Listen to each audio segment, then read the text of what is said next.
আজ আমার বাড়িতে চলে এসেছে হাওয়াই চপ্পল ম্যানুয়াল মেশিং এর পুরো সেটআপ। দেখো, দেখতে থাকো আমাদের সঙ্গে পুরো সেটআপ, কোথা থেকে কিনলাম, কিভাবে কিনলাম, আর কি কি এর সাথে এসেছে আমার বাড়ি অবধি। সম্পূর্ণ ভিডিও তোমাদের জন্য। চলো শুরু করি। চলে এলাম সোদপুর বাস বা স্টেশনে, তোমরা যেখানে আসো সোদপুর এসে তোমাদেরকে এখানে আসতে হবে রাজারহাট লালবাড়ি। যে বিল্ডিংটাই এই প্রোডাক্টগুলো বা সম্পূর্ণ অনেক ধরনের মেশিন পাওয়া যায়, সেই বিল্ডিংটার নাম হচ্ছে লালবাড়ি। লালবাড়ি বললে সবাই চেনে। আমরা চলে এলাম লালবাড়ি মেশিনারি হাউসে। এখানে দেখো আমাদেরকে কেটে দেখাচ্ছে কিভাবে ম্যানুয়াল মেশিনে জুতো তৈরি করা হয়। সম্পূর্ণ প্রসেস দেখিয়েই আমাদের কাছে প্রোডাক্টটি বিক্রি করলো। আমরা এখানে এই কোম্পানিকে জানাই ধন্যবাদ। দেখো কিভাবে প্রোডাক্ট তৈরি করা হচ্ছে। দেখো এবার গ্রাইন্ডার মেশিনে চপ্পলটি সাইড প্রেস করা হচ্ছে। তোমরা দেখতে থাকো আমাদের সাথে সম্পূর্ণ ভিডিও, আমার বাড়ি অবধি প্রোডাক্ট পৌঁছানোর এবং কি কি আমি কিনেছি সম্পূর্ণ ভিডিও হতে চলেছে আজকের এই ভিডিওটি। হতে পারে একটু বড় ভিডিও, কিন্তু তোমরা যদি কেউ কাজ করো বা তোমাদের ইচ্ছা আছে, দেখো এটা হচ্ছে একটু দামি মেশিন। এই মেশিনে যাদের বড় কোম্পানি করার ইচ্ছা তারা এই মেশিনটি নিতে পারে। এই মেশিনে ঘন্টায় অনেক অনেক মাল সাপ্লাই দেয়, কিন্তু আগেরটা ছিল হাতের মেশিন, ওটা কারেন্ট লাগে না, ওটা নিজের শরীরের জোরে ওই মেশিনে কাটা হয়।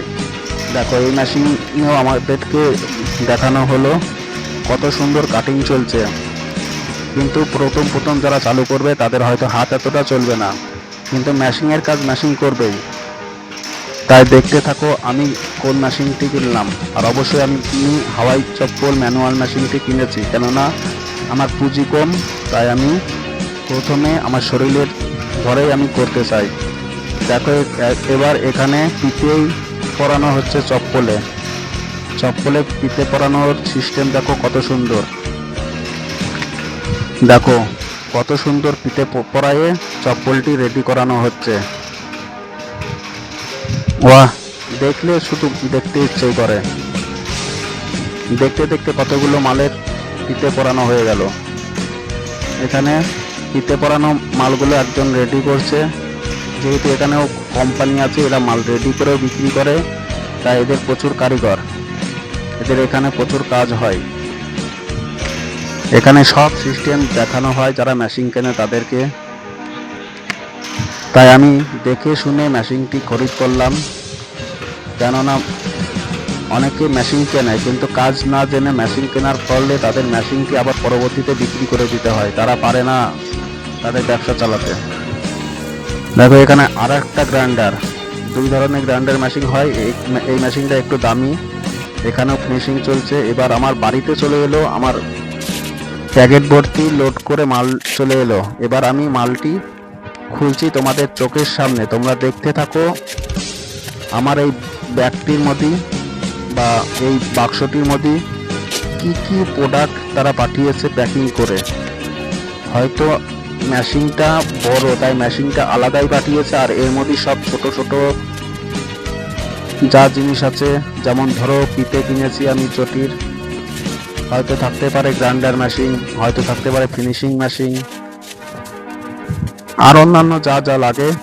আমার সামনে আমি বিল নিয়ে বসে পড়েছি এবং প্যাকেটটি খুলছি। তোমরা দেখো এবং আমাদের সঙ্গে থাকো, তাহলে তোমরা যারা পরবর্তীতে মেশিনটি কিনবে, ও বাবা প্যাকেটটি খুলে দেখি খড়কুটোয় ভরা। আমি ভাবলাম কোম্পানি আমার সাথে বোকামো করছে, কিন্তু না, এক এক করে সব মাল আমি হিসাব হিসাব করে মিলিয়ে সম্পূর্ণ মাল বের করতে থাকছি, কিন্তু কোনো মালই আশা করি কম নাই। কেননা প্রথমেই খড়কুটো দিয়ে আমার মনটাকে ছোট করে দিয়েছিল। আমি ভাবলাম যে কোম্পানি মনে হয় আমাকে ঠকিয়ে দিয়েছে, কিন্তু লাস্ট অবধি আমি যখন দেখলাম আমার পুরো মাল আমাকে পাঠিয়ে দিয়েছে তারা। তাই তাদেরকে খারাপ বলার কোনো অধিকার আমার নেই। যা সেট, পুরো সেটটা পাঠিয়েছে, এগুলো ডাইস, এই ডাইসের মাধ্যমে মাল কাটা হবে। আর দেখো দিতে যা অর্ডার করেছি তাই পাঠিয়েছে। ধন্যবাদ। ভিডিওটি কেমন